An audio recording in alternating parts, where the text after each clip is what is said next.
Eu nunca vou esquecer um conselho que eu recebia do meu avô há muitos e muitos anos atrás, que ele dizia: não tente colocar São Paulo dentro de Campinas. Na época eu até estranhava, porque morávamos no Rio Grande do Sul, e o exemplo era dado de uma cidade paulista, né? Mas na verdade era muito simples.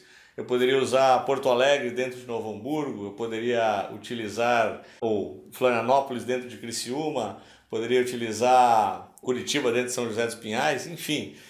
O local em si não interessa, o que interessa é o princípio de tentar colocar algo maior dentro de algo menor. E por que eu estou falando isso? Porque eu fiquei pensando aqui, que conselho eu poderia dar assim, se fosse aquele conselho único, aquele conselho mais matador possível, relativo ao comportamento de suas finanças. Esse conselho seria: não tente colocar São Paulo dentro de Campinas.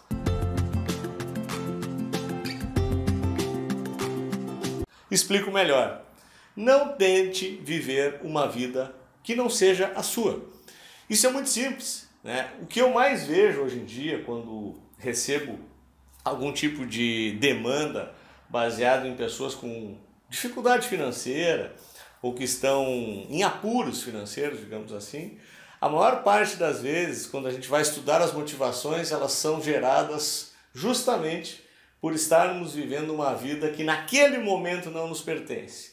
O que eu quero dizer com isso? Não ter ambição de aceitar muitas vezes o destino que não foi muito favorável. Não, nada disso. Não confunda com conformismo, não é isso. O que eu me refiro é: tudo tem o seu tempo, tudo tem que estar colocado ao seu tempo para que as coisas aconteçam na hora certa. E, principalmente, quando a gente está falando em estruturação de planejamento financeiro, e se falarmos de planejamento financeiro de longo prazo, ou seja, aquele recurso que eu vou precisar utilizar lá na minha aposentadoria, quando eu resolver parar de trabalhar, ou decidir parar de trabalhar, não preciso parar de trabalhar nunca, mas que eu não precise mais pisar tão fundo no acelerador, todo o conceito é baseado na possibilidade de eu sempre ganhar mais do que eu gasto. É o princípio, mais uma vez, das 3 caixinhas. Quem acompanha o nosso canal já deve ter me ouvido falar mais ou menos umas 8.600 vezes das 3 caixinhas. Eu me torno repetitivo porque esse é um dos conceitos talvez mais importantes quando falamos de planejamento patrimonial. Quais são as 3 caixinhas, né? Receita, despesa, investimento. Elas estão totalmente interligadas. Num primeiro momento, a gente não tem nada de investimento e a gente começa a ter receita. A partir do momento que eu começo a botar minha caixinha da despesa do lado da caixinha de receita, esta caixinha, que é a caixinha da despesa, ela invariavelmente tem que ser sempre menor do que a da receita. Por quê? Porque a da receita tem que gradativamente começar a jogar alguma coisa para dentro da caixa de investimento. O que acontece com a caixa de investimento? Ela começa a girar a roda do juro composto e ela começa a crescer. E ela vai crescendo. Quanto mais sobra aqui, mais joga lá, mais cresce a roda aqui. Num determinado momento, esta caixa aqui vai estar gerando uma quantidade de receita passiva, no mínimo no tamanho das suas despesas. Quando isso acontecer, você chegou no que eu chamo de liberdade financeira. Agora, voltando à vaca fria, voltando à questão de não viver uma vida maior que a sua. Quando você está nessa situação, o que acontece com esta caixa aqui e o que acontece com as outras 2 caixas? Essa caixa aqui ela é maior do que essa aqui.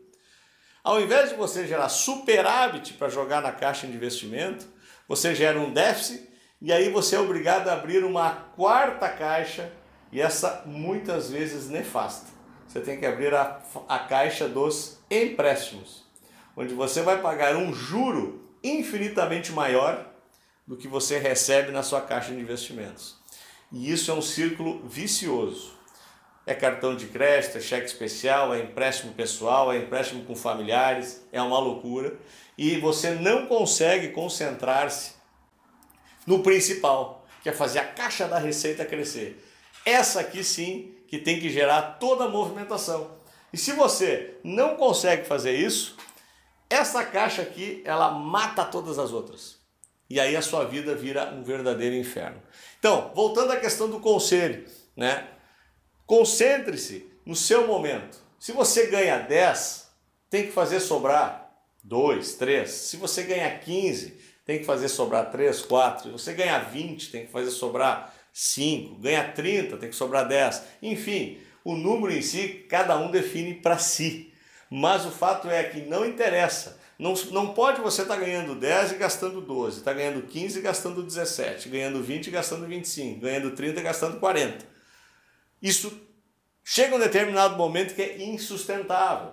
Se nós trazermos essa situação para o Brasil de hoje, o déficit fiscal que nós temos, reforma de previdência, tudo que se fala hoje em dia sob o ponto de vista de economia, basicamente é isso. O Brasil, ele tentou viver uma vida que não era sua. A gente gastou muito mais dinheiro do que a gente gerou. Isso foi de gerações em gerações. Não é problema de um governo específico. São muitos, muitos anos de um movimento perdulário em relação às despesas públicas. E aí chegamos onde chegamos. E a situação da pessoa física, ou até mesmo numa pequena pessoa jurídica, não é diferente. Ela é exatamente igual. Então, se eu posso te dar um conselho, viva a sua própria vida e não uma vida que não lhe pertence. Espero que tenham gostado desse vídeo. Estamos à disposição para qualquer tipo de ajuda nesse sentido. Nosso trabalho é justamente esse. Se gostou, dá o likezinho, compartilha. Não deixe de se inscrever no nosso grupo VIP do Telegram, porque lá a gente atualiza tudo para vocês. A gente tem uma série de treinamentos também. Então, espero que tenham gostado e te vejo no nosso próximo vídeo. Até lá!